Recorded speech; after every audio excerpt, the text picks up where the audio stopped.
Le 16 avril 2014, le ferry Seawol navigue sur des eaux calmes. À son bord, des centaines de passagers, pour la plupart des lycéens en voyage scolaire, pleins de vie et d'excitation. Soudain, un virage serré et fatal. Le navire commence à gîter, lentement mais inexorablement. La confusion se transforme en peur lorsque l'ordre est donné de rester dans les cabines. L'inclinaison s'accentue, les couloirs deviennent des pièges. La panique éclate.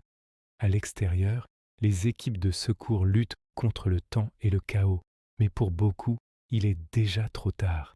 Le monde regarde, impuissant, le ferry se coucher sur le flanc, puis sombrer dans les profondeurs grises, emportant avec lui des centaines de jeunes vies, une tragédie nationale gravée dans la mémoire collective. Le 16 avril 2014. Le ciel est clair, la mer est calme, le ferry Seawol glisse sur les eaux, transportant des rêves et des rires. À son bord, des centaines de lycéens, excités par leur voyage scolaire vers l'île de Jeju, une aventure qui promettait des souvenirs inoubliables. Mais le destin en a décidé autrement. À 8h48 du matin, un virage brusque, trop serré. Le navire, surchargé et mal arrimé, commence à gîter. Ce qui n'était qu'une légère inclinaison devient vite une menace. La confusion s'installe, puis vient l'annonce, celle qui scellera le sort de tant de personnes. Restez où vous êtes, ne bougez pas. Les passagers obéissent, croyant à une procédure de sécurité. Ils attendent dans leur cabine, tandis que le navire s'incline de plus en plus, transformant les couloirs en pièges mortels.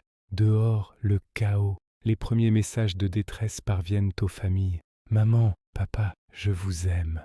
Des mots d'adieu envoyés depuis un navire en train de mourir.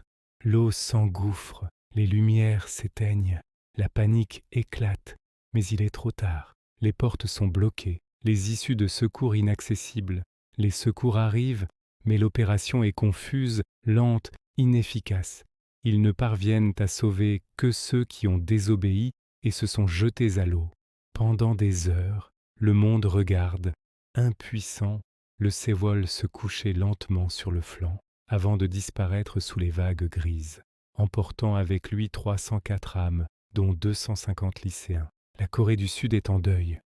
La colère gronde face aux erreurs, à l'incompétence et aux mensonges.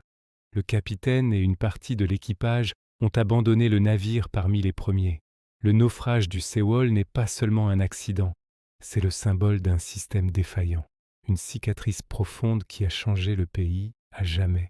Aujourd'hui, des rubans jaunes flottent encore à travers la Corée, un rappel silencieux de cette promesse brisée, pour ne jamais oublier les jeunes vies perdues ce jour-là, et pour continuer à exiger la vérité et la justice. Leurs souvenirs nous poussent à construire un monde plus sûr, où une telle tragédie ne pourra jamais se reproduire. Merci de nous avoir écoutés. N'oubliez jamais.